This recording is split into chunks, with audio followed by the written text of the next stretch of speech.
Queridos hermanos nicaragüenses, queridas familias, Celedón, Benjamín Celedón.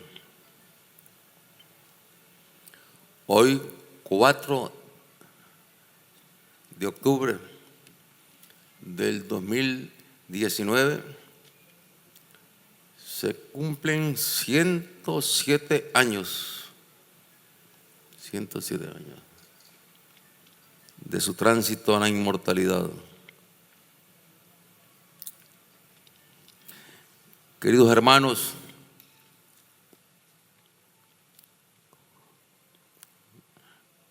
Rosario, vicepresidente de la República, general Julio César Avilés, comandante en jefe del Ejército, querido hermano Gustavo Porras, presidente de la Asamblea Nacional, querido hermano Francisco Díaz, primer comisionado de la Policía Nacional, queridos hermanos Bayardo Ramón Rodríguez Ruiz y Marvin Elías Corrales Rodríguez, del Ejército de Nicaragua, y queridos hermanos Ramón Avellán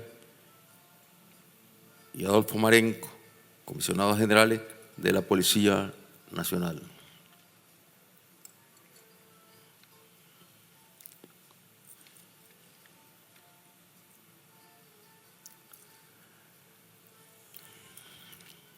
Juventud, jóvenes, muchachos, muchachas,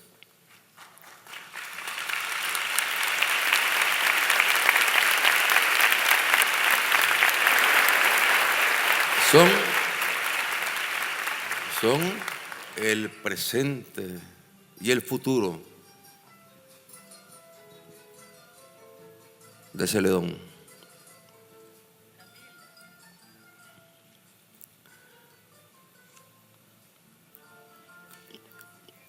Queridos hermanos, queridos compañeros,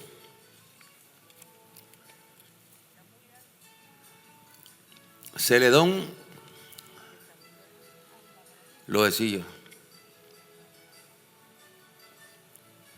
siguiendo el hilo conductor de la derrota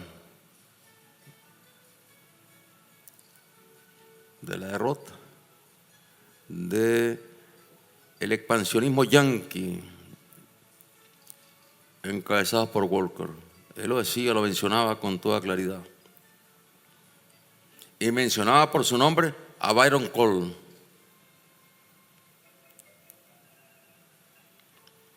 que era de los jefes de la tropa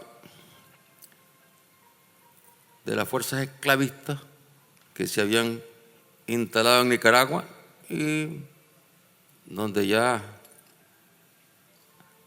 habían nombrado a Walker presidente. Y Celedón lo decía.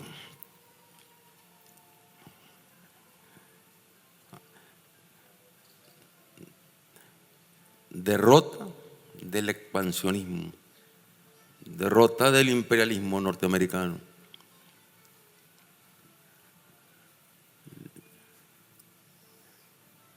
La que se libró entonces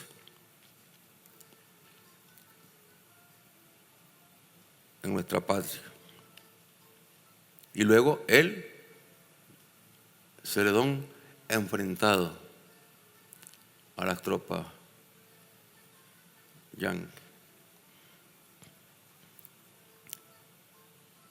Y la historia repitiéndose.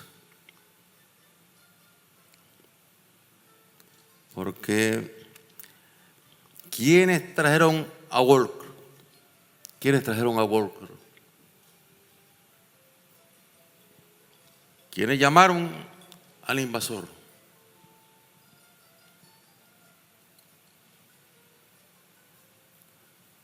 Lo llamaron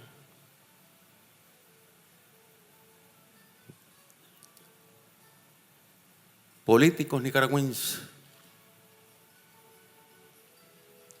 que no tenían sentido de patria,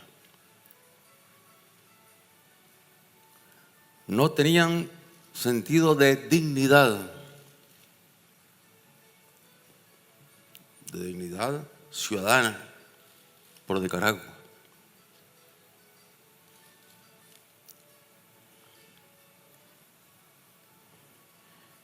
Los mismos, independientemente de la bandera partidista,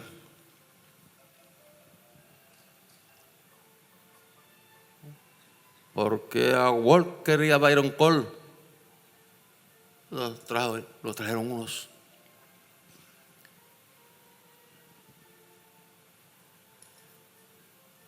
Y a los que invadieron Nicaragua después de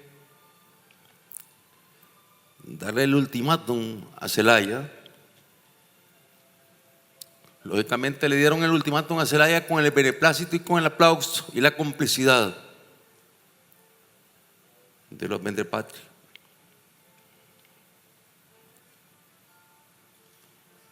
Y se levantó Celedón contra lo que era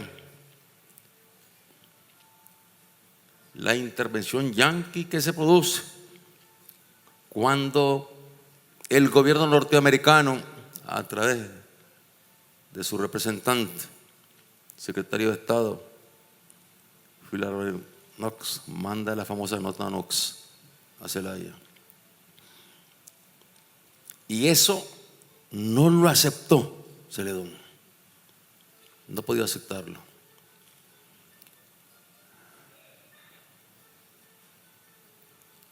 Y lo dijo con toda claridad, lo expresó con toda claridad. Y se rebeló contra ese atropello a la soberanía de Nicaragua.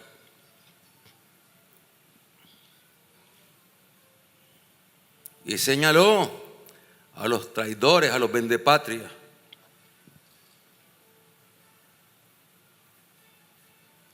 que habían promovido y alentado el golpe contra Zelaya, y que luego, cuando Celedón se levanta en defensa de Nicaragua y está derrotando al ejército de los traidores y los vendepatrias, entonces, para evitar la derrota, los vendepatrias llaman a las tropas yanquis y empiezan a desembarcar las tropas yanquis en Corinto.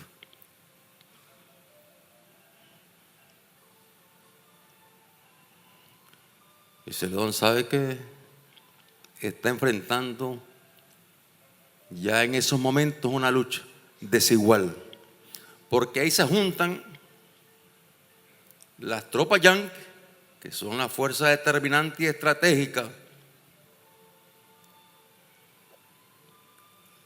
para enfrentar a los patriotas encabezados por Celedón, se juntan con las fuerzas, con las tropas de los vendepatrias.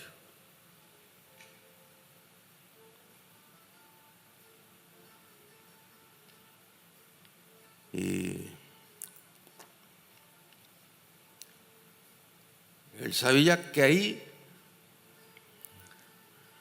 no había más alternativa que la lucha, en condiciones totalmente desiguales. Tan convencido estaba de su suerte que así se le escribió a su familia, a su esposa, a sus hijos, y se lo dio a conocer a nuestro pueblo,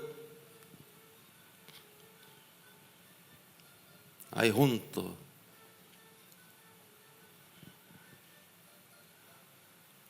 Él, junto con nicaragüenses heroicos, porque no podemos olvidar que con Celedón combatieron ahí nicaragüenses que ni se rindieron ni se vendieron y dieron la vida.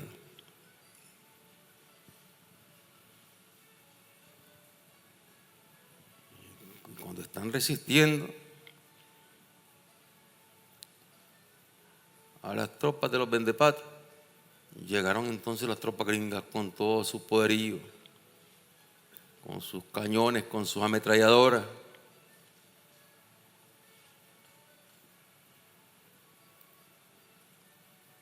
Y luego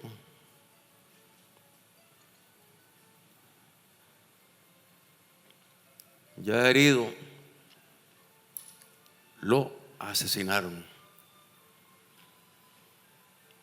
Ya herido, ya en un retén donde habían tropas de los vendepatrias y cruzan comunicación con el mando de las tropas norteamericanas, de las tropas yanquis. Ahí, igual que a Sandino, ahí se decide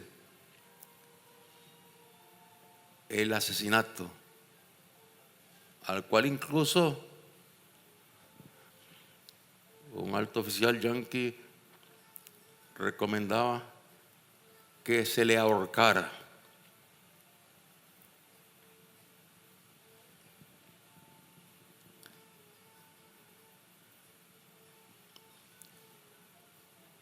La historia se repite.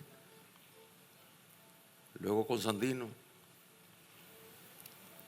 Y Sandino entonces, un niño, nos recuerda a Celedón.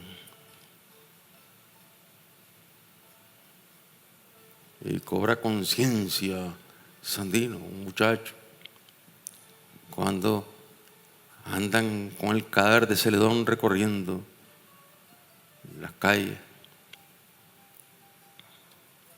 mostrándolo como un trofeo.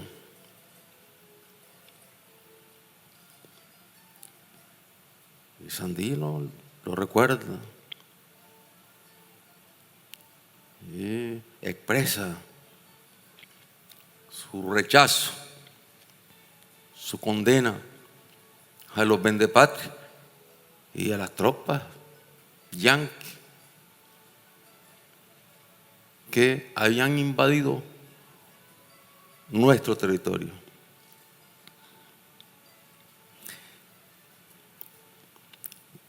Y la historia se repite porque a Celedón lo asesinan malos nicaragüenses vendepatrias,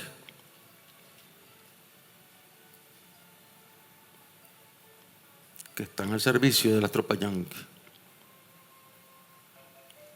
Después de los combates en el Coyotepe y ha herido Celedón, los que lo asesinan son malos hijos de Nicaragua. Y a Sandino, después de expulsar Sandino a las tropas yanquis, ¿quién cumple la orden de asesinar a Sandino? Un mal nacido nicaragüense también, Somoza, que le hace la emboscada después de que Sandino había estado en la cena invitado por el presidente, ya con la paz firmada, se había firmado la paz, pero es que estos no respetan acuerdo alguno. Hablan de diálogos, siempre han sido así, hablan de diálogos, firman acuerdos y al final no reconocen los acuerdos. ¿Por qué? Porque el imperio y los vendepatrias son hijos del demonio, son hijos de Caín. Y no se les puede creer absolutamente nada.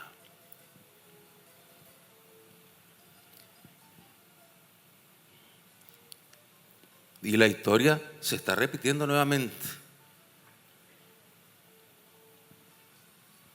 Vemos el desfile de los vendepatrias.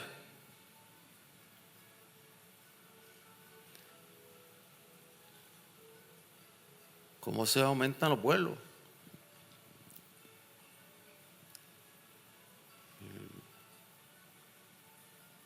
Y el financiamiento para que estén viajando continuamente.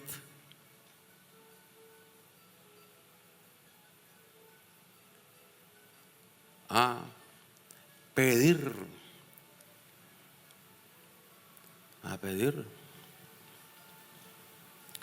que se agreda al pueblo nicaragüense. Y lo hacen tranquilamente. Y se toman las fotos allá con los representantes del gobierno norteamericano. Y se empeñan en mostrarle aquí la foto para jactarse de que ellos son los elegidos por el yanqui para ser el futuro gobernante de Nicaragua, o para ser los futuros gobernantes de Nicaragua. Y el financiamiento viene de los impuestos del pueblo norteamericano.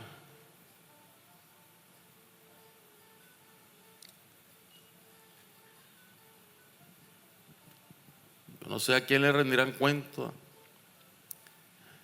los que desde los Estados Unidos organizan estas campañas para dar la imagen de un país en el que no existe ni paz ni estabilidad. Esa es la imagen que andan vendiendo. Si aquí se comete un crimen, inmediatamente se lo atribuyen al gobierno, a las autoridades.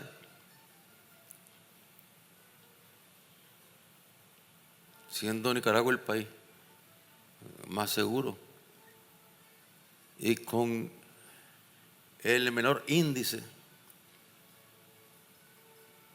de homicidios aquí en la región. Pero la manipulación es burda y cargada de saña, cargada de maldad.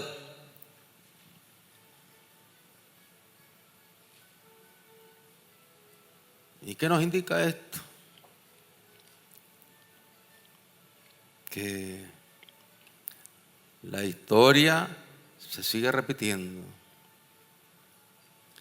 La diferencia ahora, después del 19 de julio de 1979, pasando por los 17 años en que los sandinistas estuvimos fuera del gobierno, el 19 de julio del 79 aquí,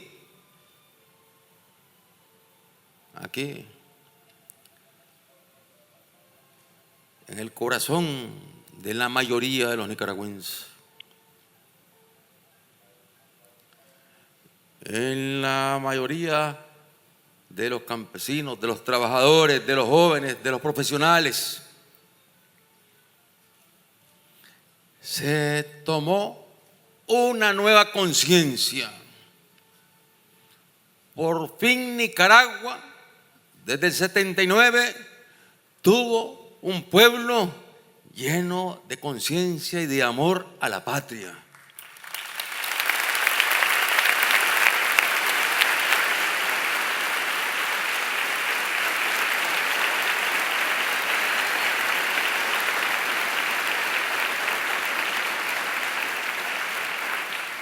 Claro, los vendepatrias no desaparecieron, pero además los está alimentando siempre el imperio. Les mandan recursos a través de programas que dicen que son programas para promover la cultura, para promover la educación.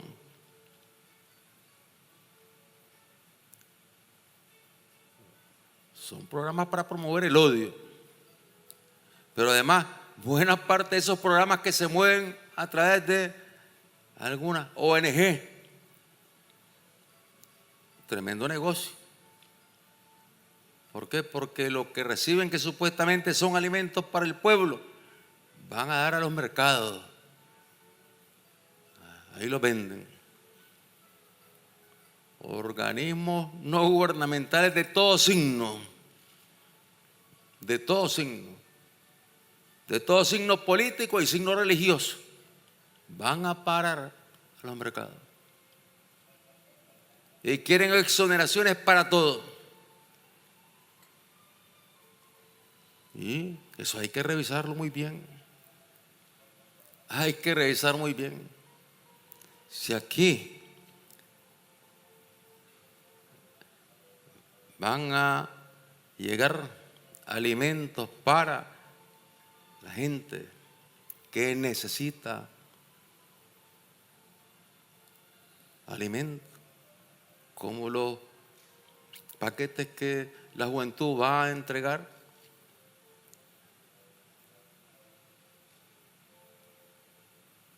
bueno, sí, eso se certifica, hay que certificarlo, porque hasta el momento han venido trabajando, simplemente consignan, son alimentos, o de repente vehículos.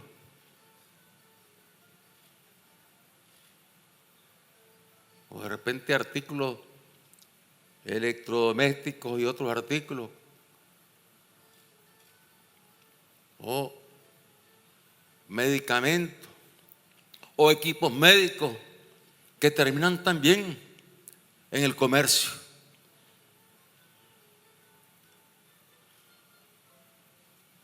Todo eso tenemos que revisarlo, porque por un lado no están pagando impuestos. Y hay una tendencia, una cultura en segmentos económicos altos a no querer pagar impuestos. Y siempre con el cuento de las exoneraciones, y luego inventan también organismos no gubernamentales que son utilizados para tratar de desestabilizar, sembrar la confusión, envenenar el corazón de la juventud y del pueblo.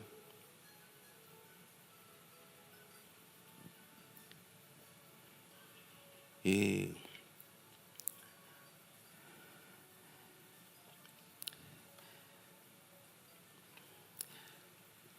en este día en que todo nuestro pueblo, cuando digo todo nuestro pueblo, hablo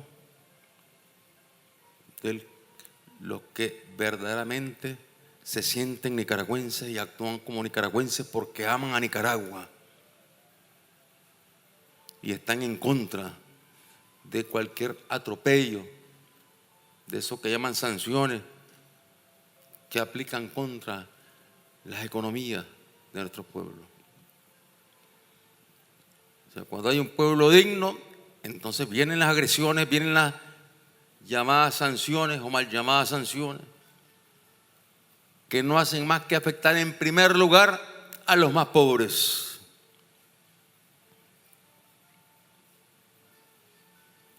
No hacen más que afectar el empleo.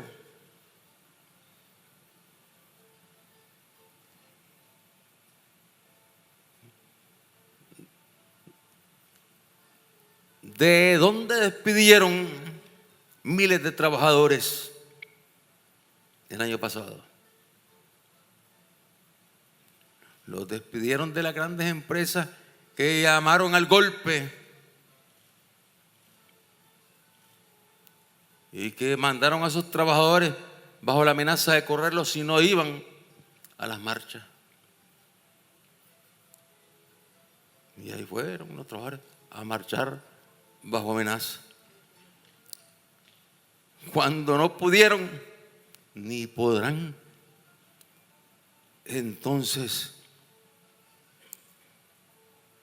¿qué hicieron? Porque le hicieron un daño enorme a la economía, cometieron un crimen. Un crimen provocando la muerte de hermanos nicaragüenses. Un crimen provocando un daño enorme a la economía nicaragüense. Si aquí habría que llevar a Corte Penal Internacional alguna, es a los criminales que promovieron estos crímenes.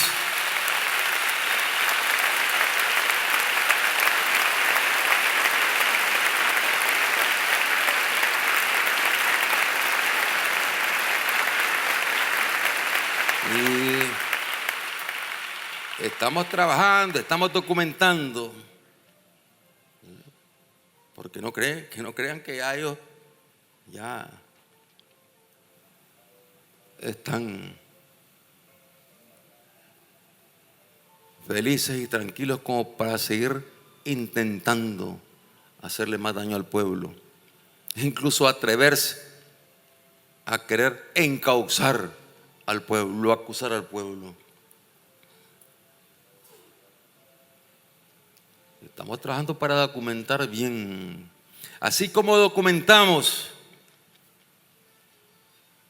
en los años 80 nuestra demanda en contra del gobierno norteamericano que parecía invencible. Documentamos bien.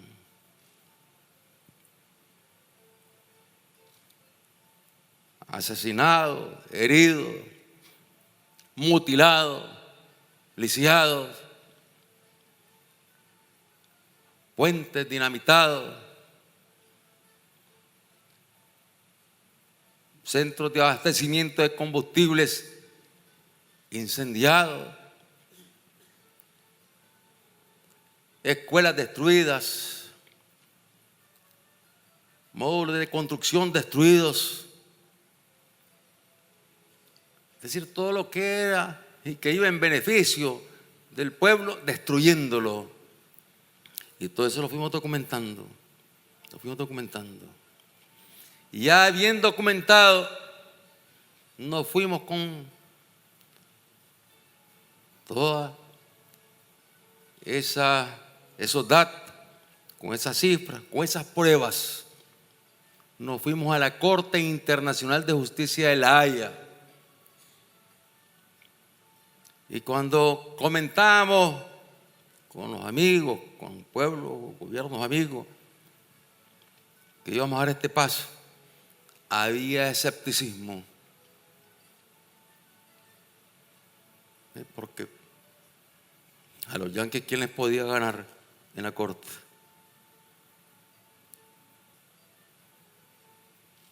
Y yo recuerdo el padre Miguel de Escoto, con todo ese optimismo, con toda esa fuerza, diciendo: vamos a ganar, decía, vamos a ganar.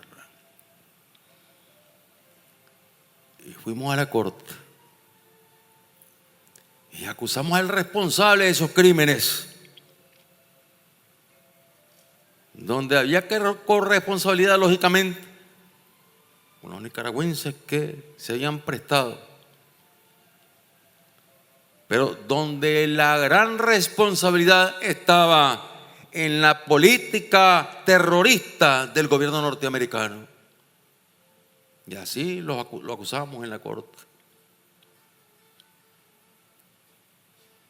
Porque ellos promovieron el terrorismo, financiaron el terrorismo en contra de Nicaragua.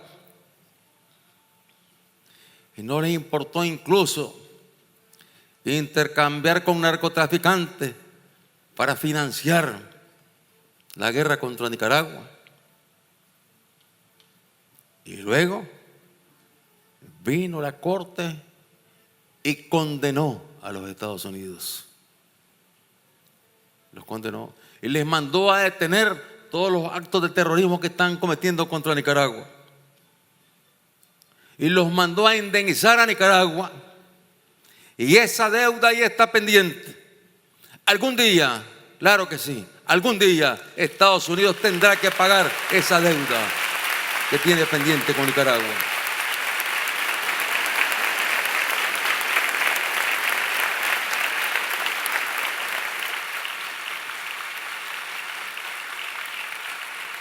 Tenemos que fortalecer, por lo tanto, el campo jurídico legal para librar esta batalla.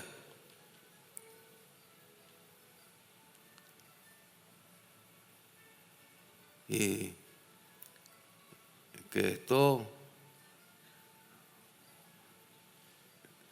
les permita entrar en razón a los malos nicaragüenses que caen en estas actitudes de traición a su pueblo, de traición a la patria. Porque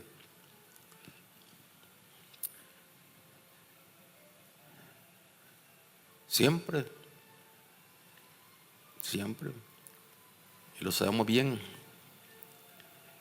el problema mayor está en la política expansionista e intervencionista de los Estados Unidos. Y en esta tarde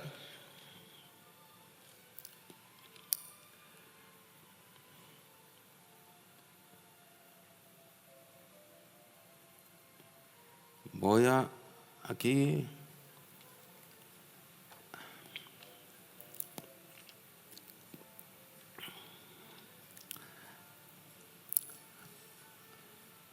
a leer algunos párrafos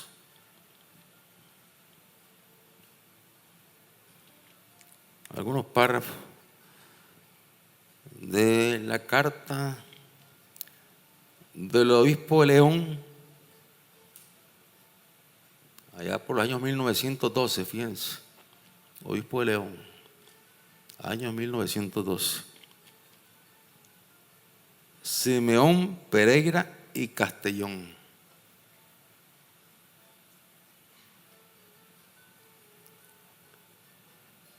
Era un ser extraordinario.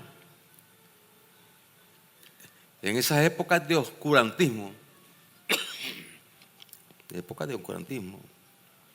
un obispo extraordinario que le tenía un amor inmenso a Nicaragua. Había nacido en Estelí, de ahí terminó siendo obispo de León. Durante el gobierno de Zelaya chocó, porque el gobierno de Zelaya era un gobierno que empujaba por el laicismo con mucha fuerza y chocó. Pero eso no lo llevó a él, no llevó al obispo a pedir sanciones contra Nicaragua. Él no lo pidió.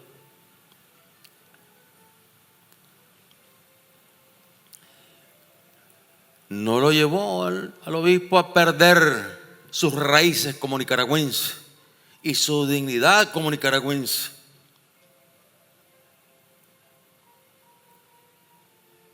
Y bien molesto que está el obispo con Zelaya y buena parte del clero, porque fue un choque violento la revolución liberal con el clero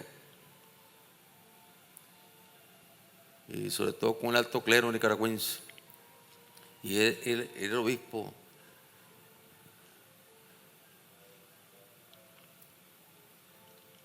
y de repente tuvo que salir para acá y lo mandó Zelaya para allá, pero nunca dijo: voy a pedirle a los yanquis que vengan a invadir Nicaragua para salir de Zelaya.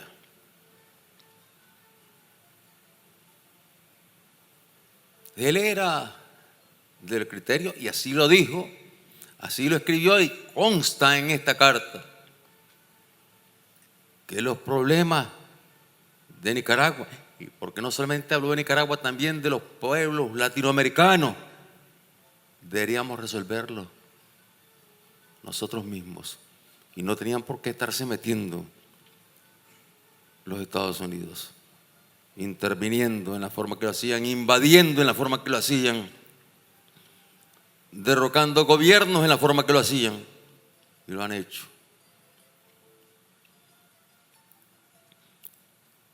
Y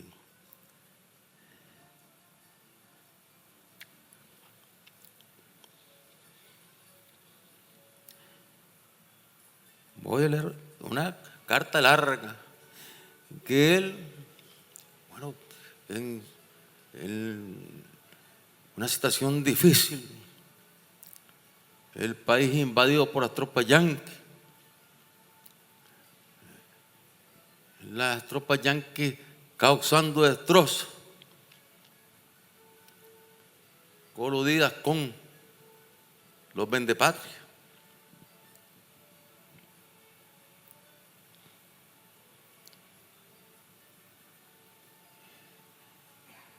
Y él, ¿dónde recurrió? Bueno, seguro que él recurría todos los días, le pedía a Cristo, le pedía a Dios, porque se fuesen las tropas yanquis. Pero buscó la forma de llegar a los Estados Unidos, porque le estaba claro que la raíz del problema estaba en la política norteamericana, alimentada por los traidores y los vendepatrias. Entonces él le manda esta carta a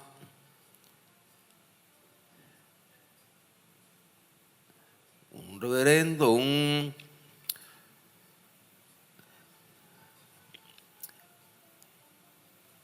cardenal, a su eminencia cardenal James Gibbons, arzobispo de Baltimore, Estados Unidos de Norteamérica. O sea, él se dirige al arzobispo católico en Baltimore, que es cardenal, y le dice que quiere que lleve su mensaje al Congreso, a los medios de comunicación en los Estados Unidos, para que cesen esos atropellos. Es lo que le queda a él como recurso. Y le manda la carta.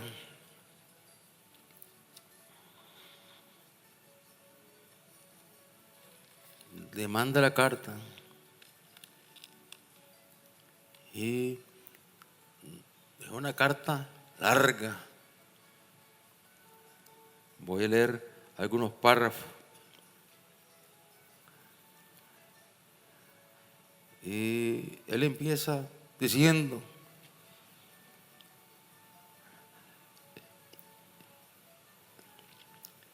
eminentísimo Señor y carísimo hermano. Él está escribiéndole desde el Palacio Episcopal de León, Nicaragua, Centroamérica, año 1912. Fíjense, año 1912. Largos días nos han retenido el temor de escribiros para imploraros vuestra benignidad a fin de que os intereséis en los asuntos que expondremos a vuestros elevados sentimientos. Entonces, recurriendo a él, que pueda hacer conciencia en el clero norteamericano, que pueda hacer conciencia en los congresistas norteamericanos, el gobierno norteamericano. Y dice: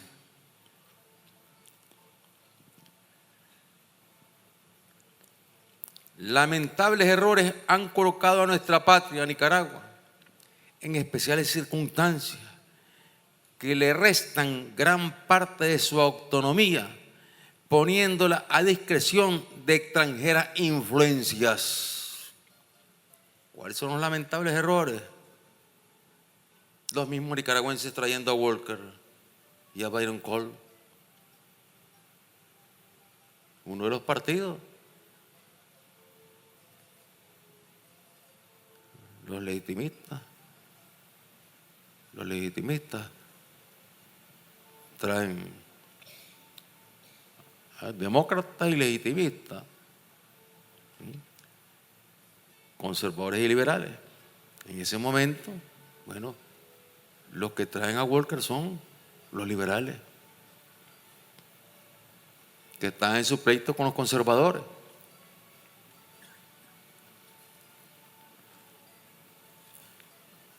Y luego con Celedón,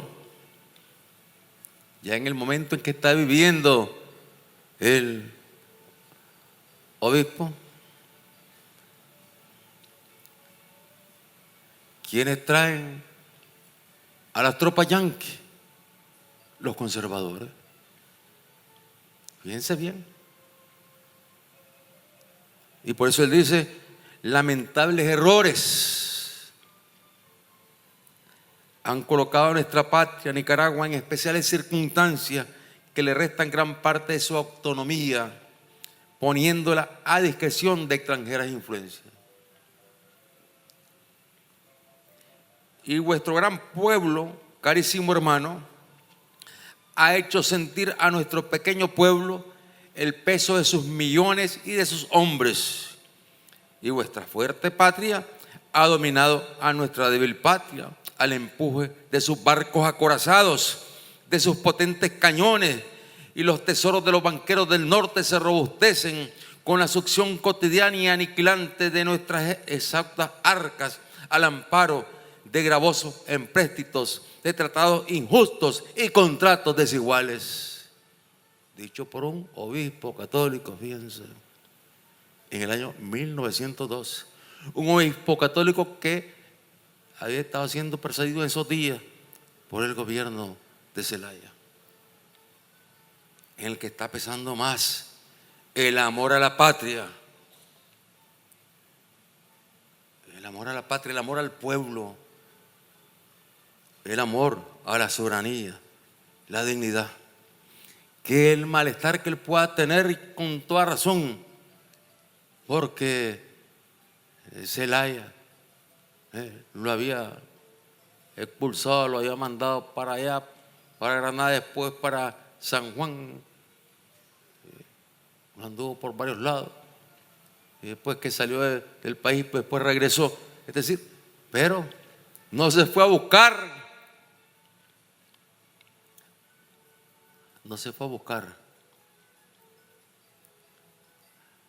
a los yanquis para que vinieran a intervenir en Nicaragua. Es un problema que a fin de cuentas era un problema entre nicaragüenses, provocado por dos partidos políticos, liberales y conservadores. Esas dos guerras, ahí se originan. Pero entró el yanqui. ¿Qué tenía que venir a hacer aquí el yanqui? Y en otro de los párrafos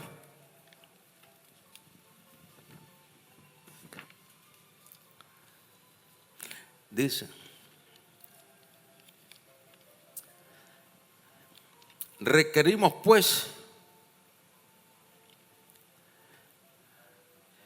vuestra valiosísima cooperación para procurar de una manera eficaz el que cesen las condiciones creadas en Nicaragua en sus relaciones con vuestro país.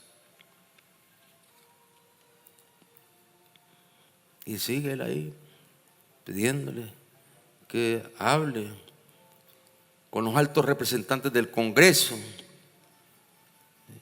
para que cesen los atropellos y violencia.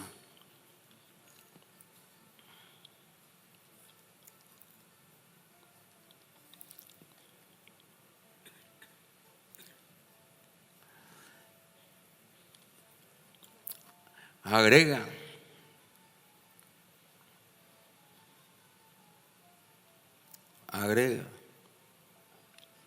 alejados de todo comercio político, hemos procurado estar siempre a un alto nivel de nuestras diferencias, hablando de las diferencias políticas que se están viviendo en esos momentos, que se han vivido en esos momentos. Observando en todo tiempo y con nosotros, nuestro clero, una estricta neutralidad. Conocemos deberes como prelado y pastor, y ha sido nuestro empeño ser hoy siempre el Padre de todos, sin distinción de categorías, partidos y círculos.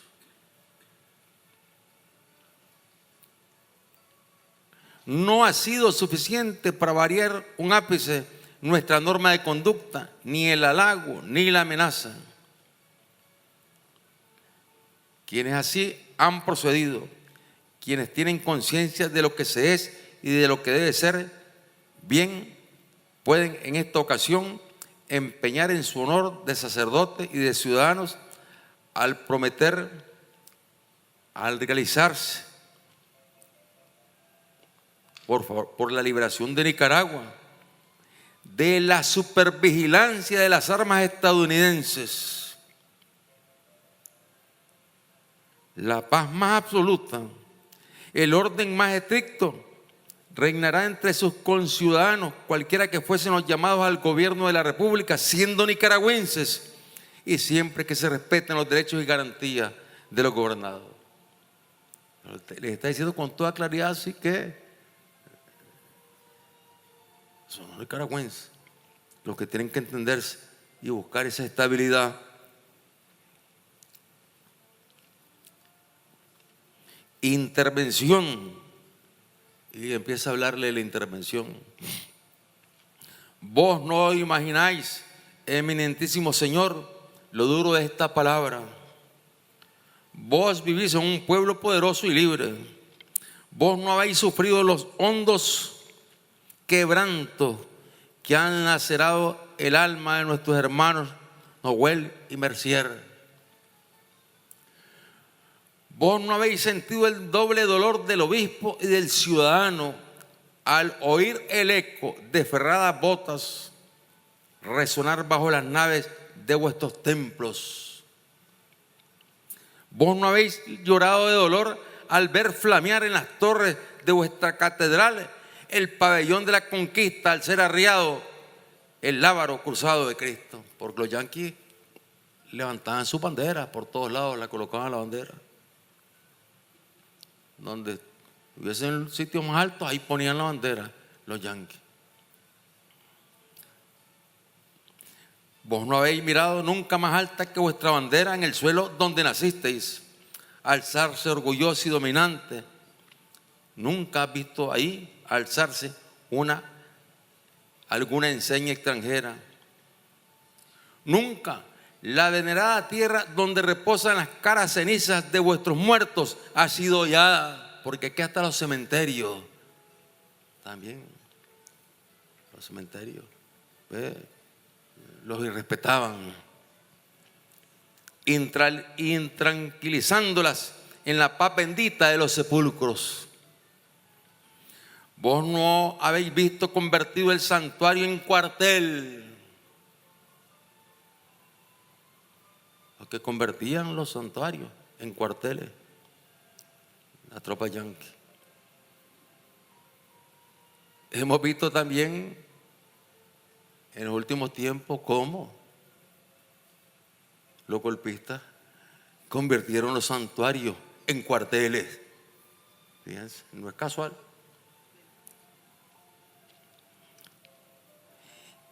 Vos no habéis visto convertido el santuario en cuartel y el ara en donde se reparte el pan eucarístico en mesa de distribución del rancho de soldados. Igualito.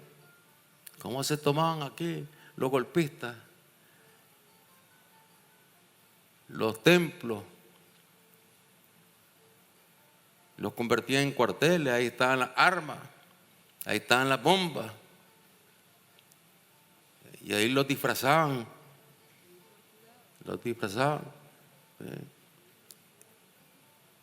Y ahí secuestraban y torturaban en esos templos.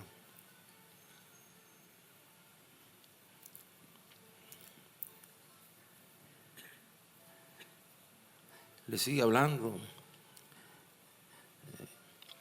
Le dice estas consideraciones, él con mucho tacto hablándole. Estas consideraciones, eminentísimo hermano,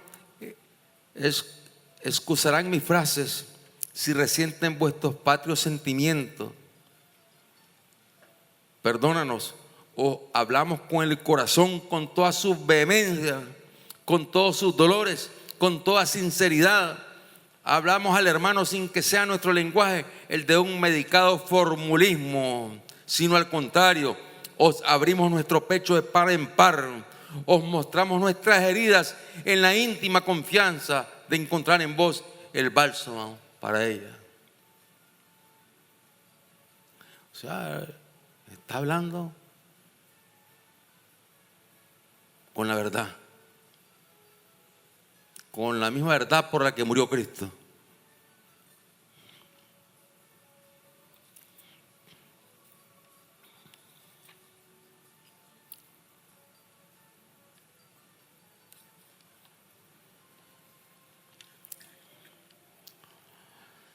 Por todo eso, creemos aún ventajoso que haya un entendimiento en nuestra patria y la nación estadounidense. Y nosotros tenemos esa posición. Cuando triunfa la revolución dijimos queremos tener buenas relaciones con los Estados Unidos. Cuando triunfa la revolución, en el 79, en el mes de septiembre, fuimos a Washington, fuimos a la Casa Blanca, nos reunimos ahí con el presidente Carter, y porque queríamos buenas relaciones con los Estados Unidos, de respeto. Esas son las buenas relaciones de respeto, porque cuando son de sumisión ya no son buenas relaciones. Y decía en ese momento el obispo, pero que esto sea siempre sobre la base de la equidad y de los mutuos intereses. Fíjense bien. Por todo eso creemos aún ventajoso que haya un entendimiento, y hacemos estas palabras del obispo, las hacemos suyas, las hacemos nuestras en estos momentos. Y se lo decimos a los Estados Unidos, se lo decimos a sus gobernantes.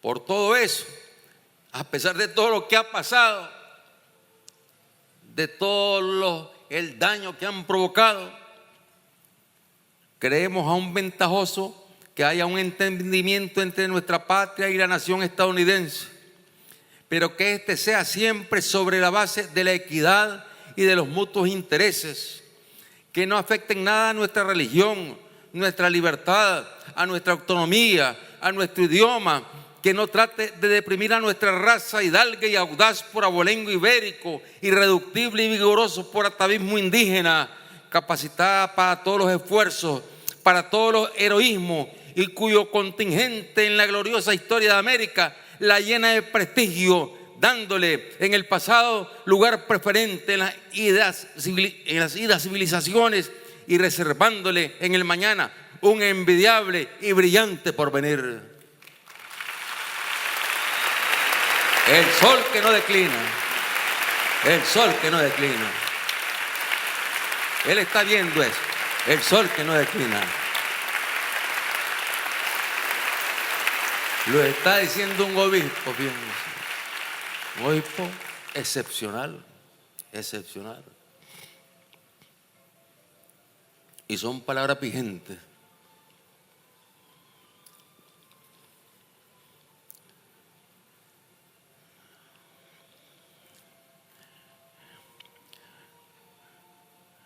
no he de terminar, eminentísimo hermano, mi larga carta sin manifestaros que el sentimiento de recelo y desconfianza por parte de las naciones americanas, por parte de los Estados Unidos, cuando él habla de las naciones americanas está hablando de toda América, y de la desconfianza que en esos años, ya en 1902, tienen las naciones americanas de los Estados Unidos. Lo está diciendo con toda claridad.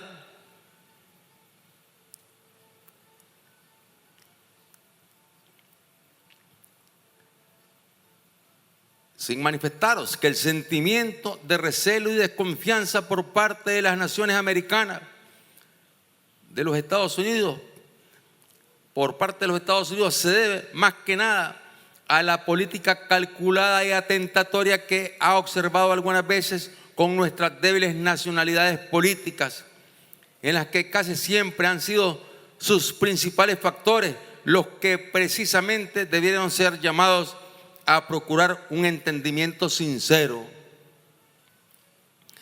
Los agentes diplomáticos y consulares de Estados Unidos, no en toda ocasión estrictos servidores de su gobierno, sino aliados bajo condiciones no muy favorables para sus categorías, de elementos que limitan en los países en donde su misión respecto a las diferencias intestinas de estos debiera de ser estrictamente neutral. Y aquí lo vemos, como tranquilamente los embajadores de la embajada yanqui, de la embajada europea, ahora de embajada latinoamericana, cómo se entrometen,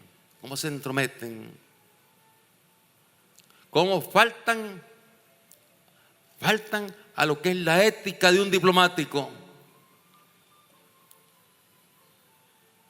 cómo se lanzan a opinar sobre los asuntos internos de Nicaragua.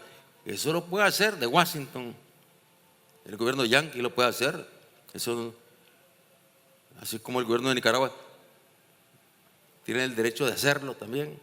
Pero el embajador de Nicaragua en los Estados Unidos no puede estarse metiendo en los pleitos que tienen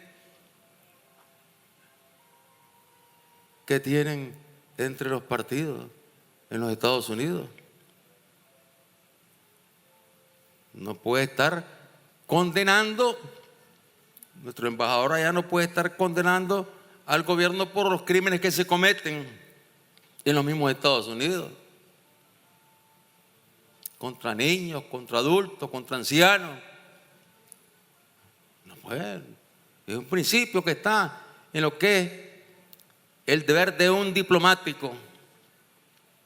No puede estarse metiendo nuestro embajador ahorita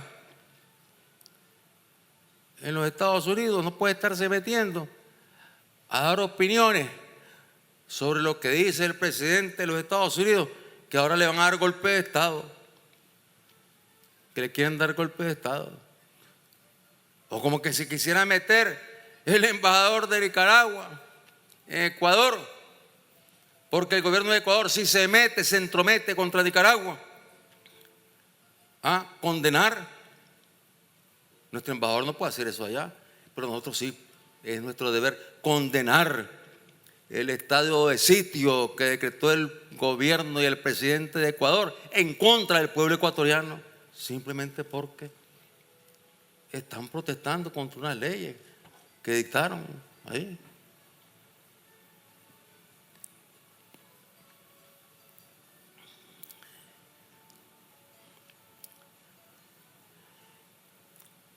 Y continúa el obispo: esforzaos pues, eminentísimo hermano, en que se abra ya, no solamente para Nicaragua, sino para todos los pueblos americanos que sufren la intervención de vuestra patria.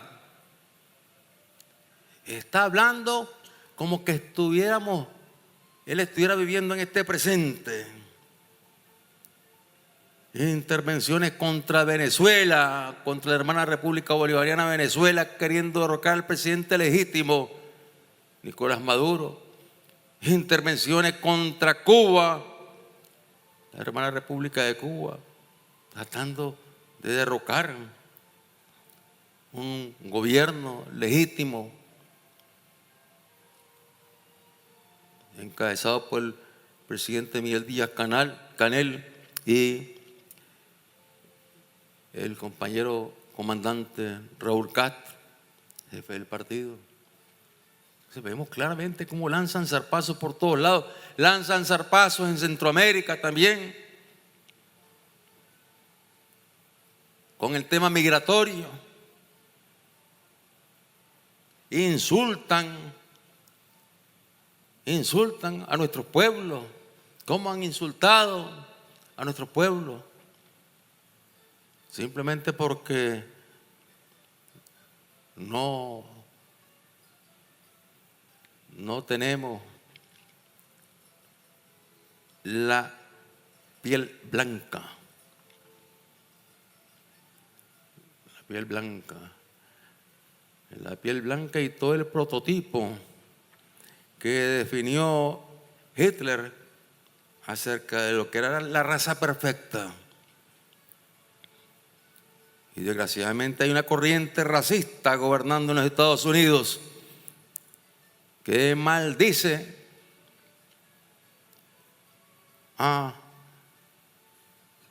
en primer lugar a los mesoamericanos,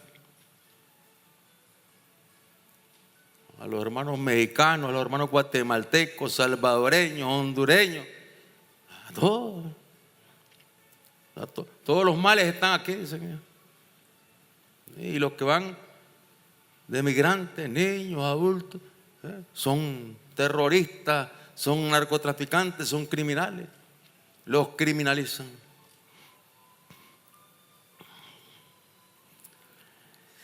Esforzado pues, eminentísimo hermano, en que se abra ya no solamente para Nicaragua, sino para todos los pueblos americanos que sufren la intervención de vuestra patria, un periodo de reparación y de justicia, que cese ya el predominio de la fuerza, que llegue la serena actuación del derecho y que ante él se abracen iguales en su entidad como naciones, nuestros débiles pueblos y vuestro poderoso pueblo. Vuestro poderoso pueblo que no necesita de fáciles conquistas para su grandeza. Es como decirle al matón, ¿qué gana con estar pateando a un niño? Si ya se sabe que sos grandote.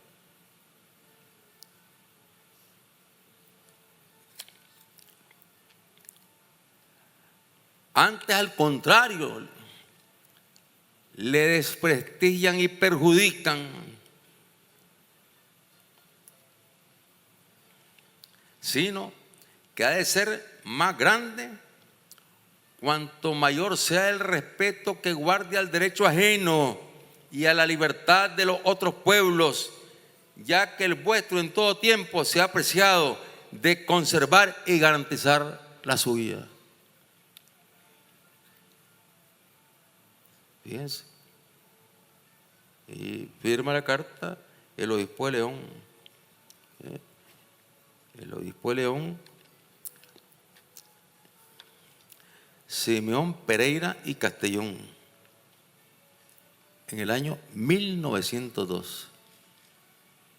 Estos planteamientos que él hace son actuales. Son actuales. Como que estuviera viendo lo que está aconteciendo en estos momentos en nuestra América. Y cómo una nación poderosa como los Estados Unidos, en lugar de buscar cómo ganarse el respeto de nuestros pueblos, de nuestros gobiernos latinoamericanos y caribeños, con un tratamiento respetuoso, con agresiones, con intervenciones, con amenazas, con sanciones, ¿qué respeto se va a ganar? Por mucho que se le humillen algunos, en el fondo no creo que se sientan contentos de verse obligados a humillarse frente al que los está obligando a humillarse.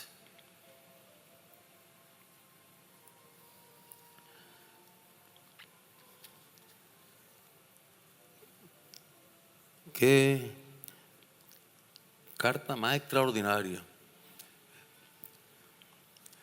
Pero en el punto en que estamos, yo no descarto que esta carta seguramente algunos de los vendepatrias que nos están viendo, nos están escuchando por la televisión, y nos están viendo y nos están escuchando para echarnos maldiciones, pero para ver por dónde andamos, por dónde vamos, para ir ellos con su maldad. Deben estar diciendo, seguramente ese cura era un comunista. Sí, porque así es, un comunista. Sí, deben decir que era un comunista. Ahora va a resultar que el obispo de León, Simeón Pereira y Castellón, era comunista.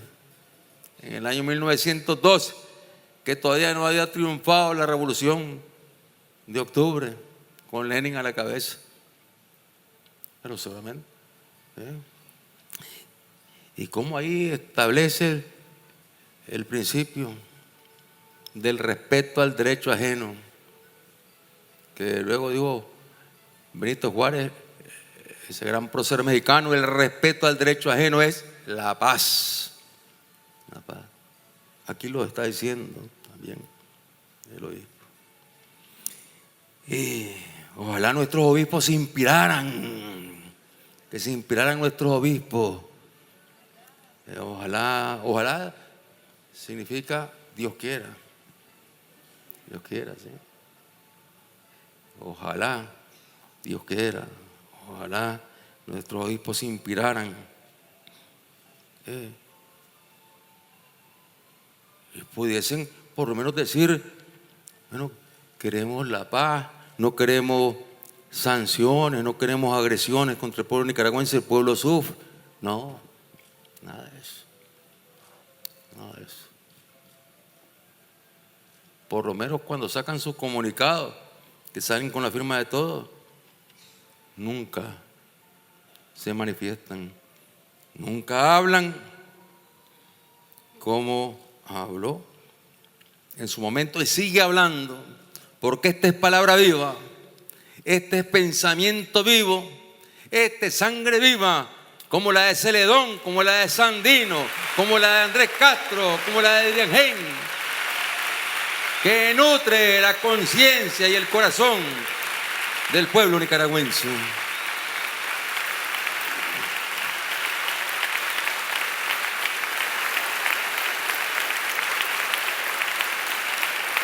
Y vamos a concluir este acto de homenaje al general Benjamín Celedón. Le voy a pedir que repitamos, y con todas las familias que están también escuchando por la radio, viendo por la televisión, que repitamos: salve a ti, Nicaragua, en tu suelo. Ya no ruge la voz del cañón, ni se tiñe con sangre de hermanos tu glorioso pendón bicolor. Brilla hermosa la paz en tu cielo. Nada empañe tu gloria inmortal. Que el trabajo es tu digno laurel. Y el honor es tu enseña triunfal. ¡Que viva Nicaragua! ¡Que viva Celedón! ¡Que viva Sandino!